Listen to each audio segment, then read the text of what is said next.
Today on Let's Talk About It, we will talk about how we get through losing a loved one. Is it even possible? And then later we will have Judy Branda tell us how she has moved forward after a huge loss in her life.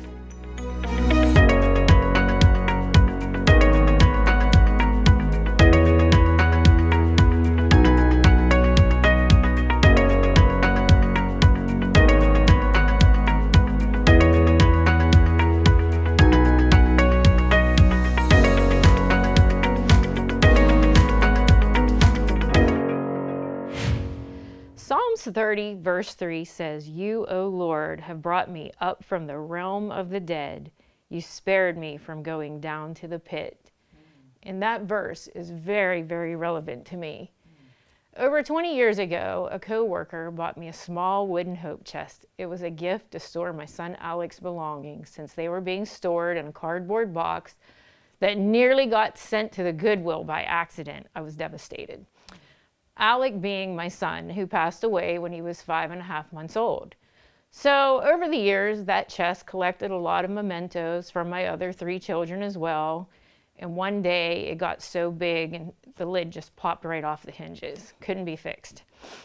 So John and I were out one day and we found the perfect replacement. The new chest sat empty for a couple of weeks till I finally decided to organize the contents in the old one and transfer it to the new one. And as I sat on my bed looking at items that I hadn't truly looked at for a very long time, I began to sink deeper and deeper into sadness. Things like a baggie with a lock of hair, a binky that probably still had his DNA on it, a piece of plaster with his footprints. Who wouldn't have gotten choked up over those things? Anybody would, right? Once I had all of Alec's things organized, I put everything neatly away in that new hope chest, and I began to walk down the hall. And suddenly John appears and he put his arms around me and he said, "Are you okay?" And I replied, "I feel like I just opened a grave." My heart was heavy, my heart was sad, and it seems that 27 years just doesn't dissolve certain things in life. We spent the rest of that evening with some friends, and I pulled it together, and I actually had a good time. We had fun. I was fine. Till I walked into church the next day, and worship began. And the song we began to sing went like this: "All the ways that you save pulled me out of the grave. Jesus, you have always been for me. All my life is the proof that you can make everything good. Jesus, you have always been for me." Guys, I'm telling you, I realized at that moment that it was me who put myself in the grave the day before. And it was Jesus who reminded me that no one was in that grave but me. Alec wasn't in it. And the same hand that reached down to me 27 years ago, it reached down to me that day. And as Jesus offered that hand, I gladly reached up and grabbed it. And I was so glad I was not left in that dark, empty grave. I came back to the land of the living, and that, my friends, is exactly where I need to be. When we come back, we're going to tackle another tough question. Just 3 ladies with big opinions, always backed with a biblical standpoint. So let's talk about it. This segment is brought to you by Harry's Construction, whose motto is, "If you can dream it, we can create it."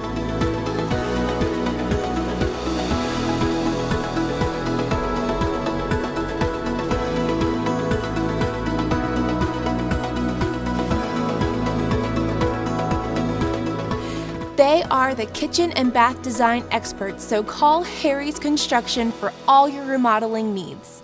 When it's time for a new roof, Champion Roofing is your best choice. We're a certified award-winning roofing contractor, meaning your roof is done right the first time. Call today. Champion Roofing, we're the solution. Today we're going to tackle the tough question of what do you do when you lose someone very close to you, like a husband, a child, a very, very close friend. How do you pick up the pieces of life when that happens to you? Have either of you lost anybody really close to you like that? Actually, I've been very blessed to say that I really haven't. I mean, I've lost my 2 grandmothers, but that's, I mean, Yeah, I have. I mean, John's mom passed away. I've had a grandfather, but not a spouse or a child or anything like that. Yeah, I've been very fortunate that way, honestly, because being in ministry for so many years, I have dealt with hundreds of people who, and sometimes I just think, I don't know how I would get out of bed the next morning. I mean, it just, I wonder if I would be so overwhelmed, you know. And when we first started talking about loss, and I was doing some looking, Scripture is just full. Yeah, it is. Full, which I love. And yet there are times when I think, no, just let me in my grief. Leave me alone. I don't want to know, you know. But I mean, Matthew, blessed are they that mourn, they will be comforted. Yeah. Psalm 147, he heals the brokenhearted and binds up their wounds. 2 Corinthians, if this earthly home is destroyed, we have a house from God. And one of the scriptures that I really love, and I'm going to read out of the New Living Translation, Isaiah 57, 1 and 2. Good people pass away. The godly often die before their time. But no one seems to care or wonder why. No one seems to understand that God is protecting them from the evil to come. And that scripture for me, I don't know, it gives me a lot of hope, honestly. It does. It gives me hope. Yeah. I feel that one death in your family or in your life never prepares you for the next. Absolutely. I lost like a son, and then 4 years later, my dad. They both hurt equally, but they both felt differently. It's different. And for my son, that one I keep in a sacred place. Absolutely. Yeah. It's guarded. And I don't talk about it a lot. Can I just say, though, I do appreciate, your openness with it, because I can't even imagine. I have felt the same thing. It stays buried. Yes. I only bring it out when necessary, and I don't bring it out for attention. I don't bring it out for any other reason than if the Lord leads me to bring that out. Right. Because it is. It's a very painful area of my life, and I Yes. do a very good job of covering that over. Well, and what you do a good job forging. of is living. Yes. You know, Yes. living. And I have learned to do that. That's right. I wanted to do that. Yes. I wanted to do that. Yeah. No one wants to live every day of their life in a realm of sorrow. Right. There are those days where it's there and you cannot escape it. But I keep it somewhere that is guarded and somewhere that it is ministered to every day of my life. And I am a happy individual. My joy is not sucked Now, out. do you and Johnny deal with it differently? I don't know how Johnny really deals with it. I Okay. think we're kind of the same in that. Okay. There was the longest time after my son passed away. I could talk about it to anybody in the world and never draw a tear. But the minute I talked about it to John, I just crumbled because he was the only person on this earth that could fully understand. That's right. I think, too, there are times we know people who are diagnosed with a terminal illness, and people say, oh, that feels easier because you have time to say goodbye, you have time to wrap things up, so to speak. I have found with families that is not true. Even when you are expecting it, you're never ready. Right. I don't think. No, because my dad was on a heart transplant list for 5 years Wow. before he died. And that was not any less devastating. I can remember when it finally registered, I do not have a dad. Oh my gosh, I don't have a dad. That was like scary to me to think that I didn't have a dad. But yeah. Do you think when you know ahead of time, sometimes I think the grieving process is actually longer when we know that someone could possibly die. Yeah. You know? Yeah, that's true. Yeah. What I'm hearing, this is truth. Like there's nothing that can prepare us for that loss. Whether we know it's coming, Right. whether it's sudden, there's Right. just really nothing that prepares you for that hole that comes It's after a that loss. It's devastating. Now, this might sound cruel, but really I think it's a blessing, and it is actually a testimony to God and what he has done with all of this in my life. My husband's birthday is a week after mine. Oh, is it? I sometimes do not remember that until like a day or two later. And I'll say to John, like 2 days ago was Alex's birthday. And we'll both look, oh my goodness. And yeah, Or the day that he died. I'm not a big memorializer because I don't have to be, because I know where it's at. That's right. It's deep down in my soul. Right. And it's protected. And I don't need to say anything on Facebook. I don't need to tell anybody. It's in here. One of the scriptures that I looked at, and I don't, it's funny, you are acknowledging every scripture I I'm know. saying, I'm like, which is really I funny. had that on my list. Psalm 116:15 says, "The Lord cares deeply when his loved ones die." That comforts me. Yes. That comforts me. Right. And here, one thing when someone loses someone, I think culture, or I don't know what role it plays, but we try to get people to move on from it, and the grieving process looks different for every single person. And we can't be Amen. like, okay, it's a month later, it's a year later, you need Yes. to be fine Yes. and move on. Because we don't get it. And we can't act like we do get it, No. What I didn't want, okay, I don't know if you guys remember this show, America's Most Wanted, John Walsh. Oh, yeah. He would start that show every single time. He'd say, I am the father of a murdered child, and I will always be the father of a murdered child. That's the truth. I will always be the mother of a dead son. But that is not my identity. I don't want to live out my identity dragging that behind me. Nobody in this area even knows what happened to me out in California when that went on. So when I say that I've allowed that to be a protected, sacred space within my soul, I am not kidding. Yeah. And I think that has helped me. Everybody has to do it their own way. Absolutely. That is what helped me to be a mom to the next child that came. Right. Right. And the child after that, you Yeah. know. And I think you're right, Kelly. We tend to think, well, you should be past this. You should be over it. No. It's different for everybody. Right. And,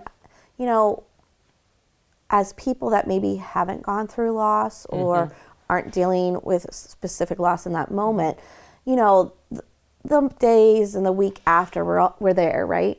We're there for them. Yes. Then we go back That's right. to our normal life because we didn't experience that loss. That's right. So I would just encourage us, even as people who know that others are going through that, continue to pray for them. Yes. Maybe every now and then check in on them. Yes. Hey, I know it's been 6 months, but how are you? Is there anything I can do for you? Because we truly don't know what's happening up here and in here when loss happens, because loss is huge. We're fleshly people. We are. That's and, right. I would put worship songs on and sing in the house like the days after, and they would just make me cry and cry and cry, but I did not care.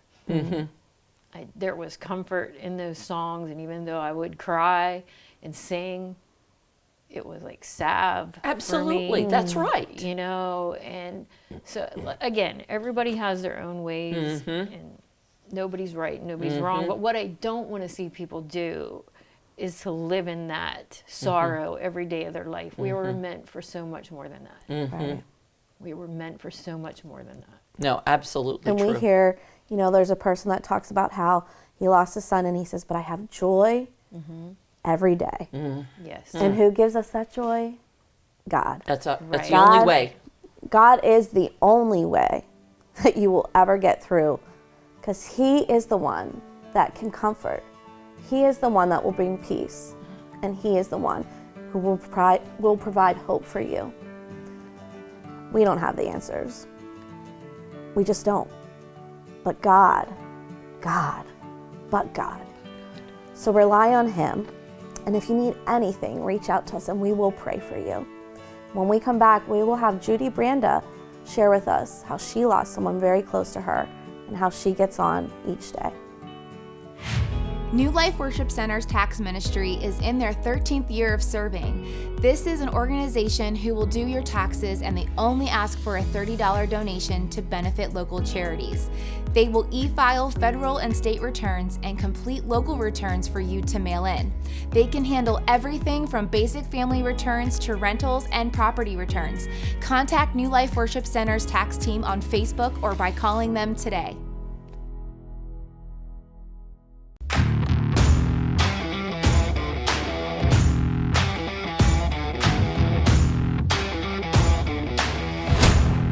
Impact Productions, a multi-layer technology company providing on-site, online, and in-studio video services.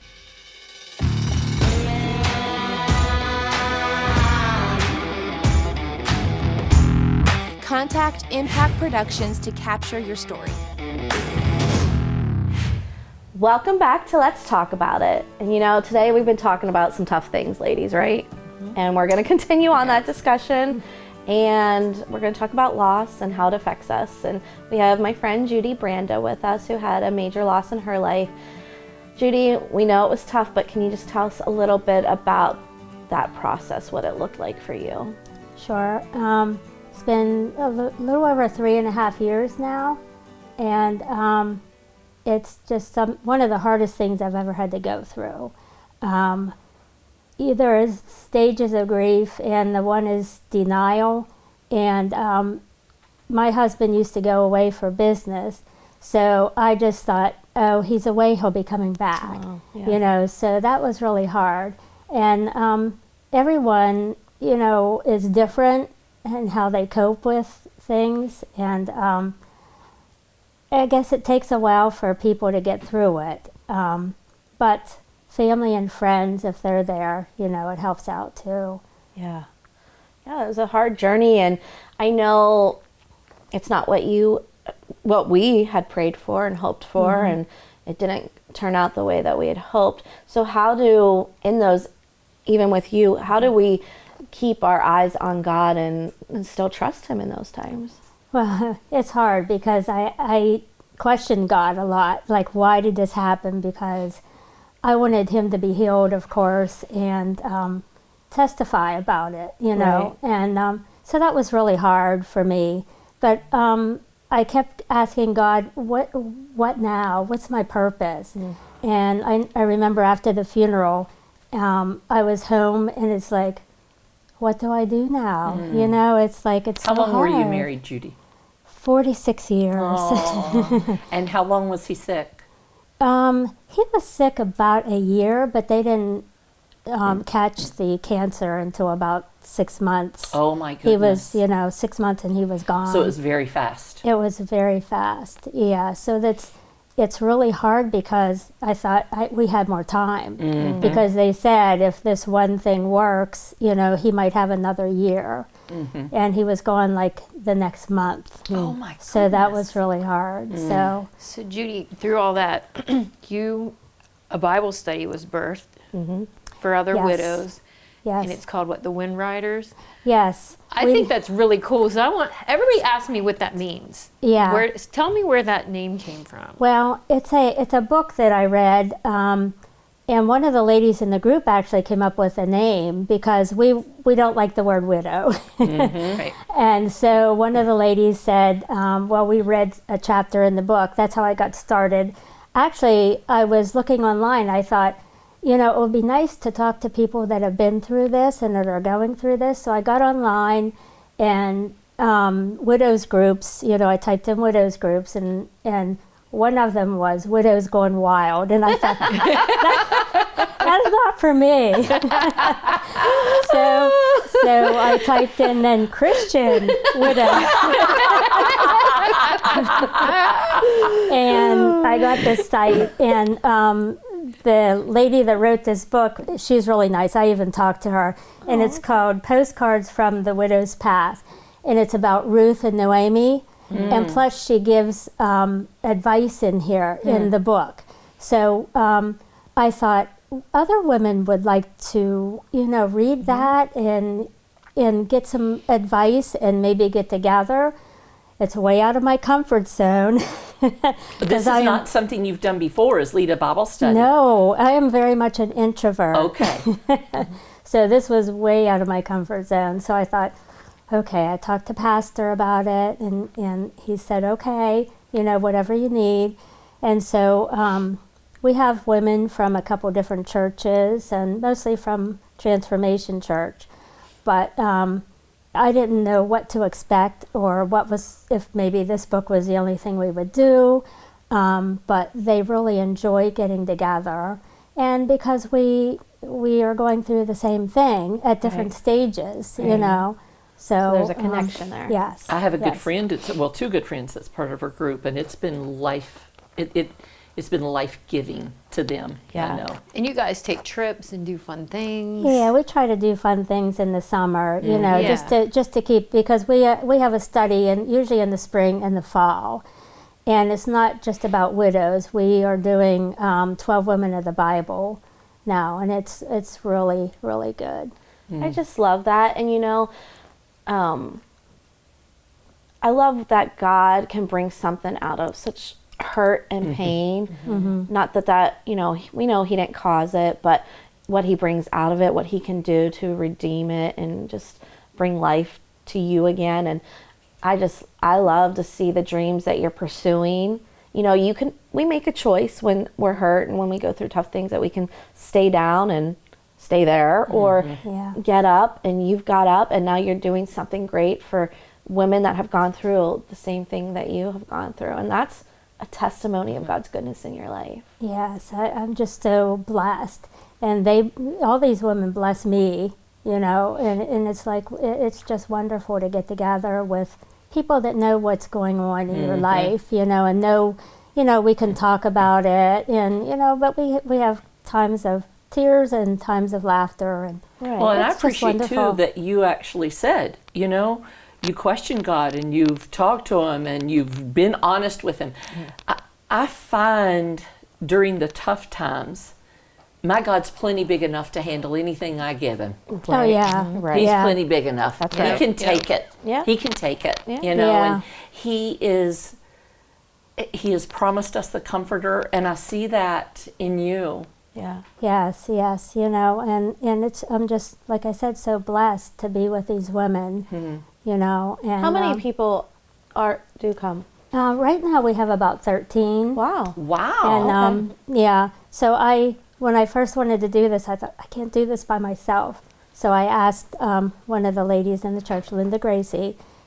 I call her my Erin, because I'm not really a great speaker. So she helps out a lot. She helps me out a lot. So and I couldn't do this without God, and I couldn't have gotten through this without God. I don't know how people do it if they don't have God in their lives, because it's just too difficult. Right.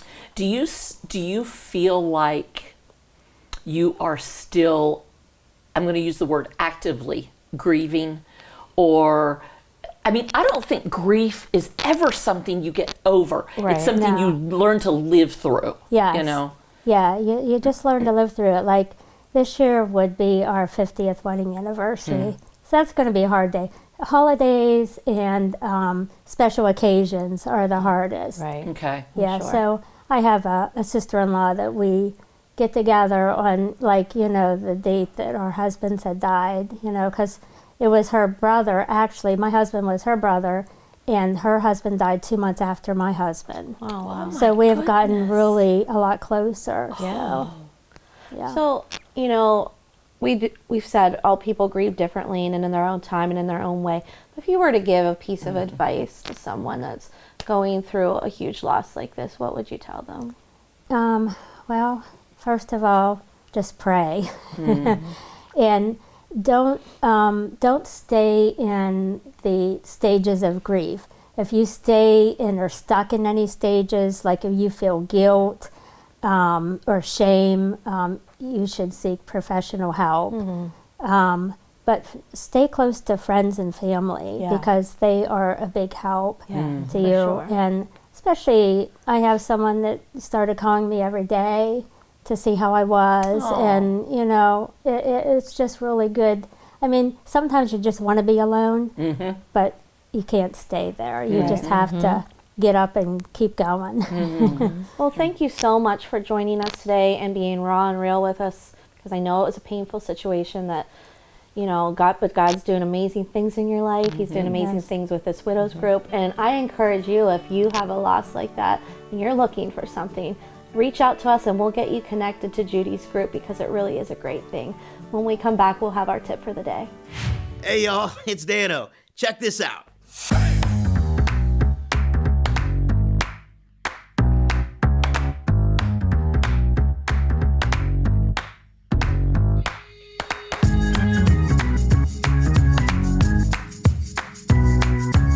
Hey, we got some exciting news. Dano on the Counter, Season 2 on Fox 8 at 8 a.m. Make sure you check it out. Okay, so I have a really cool tip for today, and if you listen to me, you're gonna love me. I'm telling you, you're gonna love me. What I have here is 100 envelopes. They numbered 1 to 100. And if you take twice a week 2 envelopes and put the money denomination in it, like say you have $3, you put 1 in the 1, 2 in the 2, and you keep doing that, in a year, all 100 envelopes will be filled. And in a year, you'll have $5,000. $5,000, guys.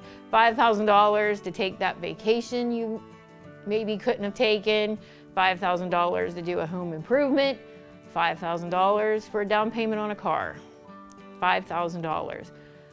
But say you screw it up and you only get it half right. You still have $2,500, and that's not the end all. That's more money than you would have had if you never started it at all. I've been doing this for a few years, and I don't always get it right. But when an emergency comes up, somehow these envelopes become very important.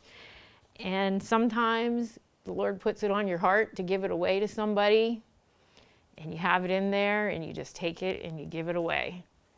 But I just think it's a really, really cool way to be able to save some money, have some money set aside in your house for whatever that dream is that you think you don't have the money to do. Sometimes I'll break a $20 bill and come home and say, I'll just put the change in those envelopes and fill those envelopes up with it. Christmas money that people give me, I put in these envelopes. Birthday money goes in these envelopes. So I encourage you to try it. Give it a try. And in a year, if you got $5,000, I'll celebrate with you. Don't forget to comment on our Facebook page, ask us questions, give us ideas for our next shows. And until next week, we'll see you again on Let's Talk About It.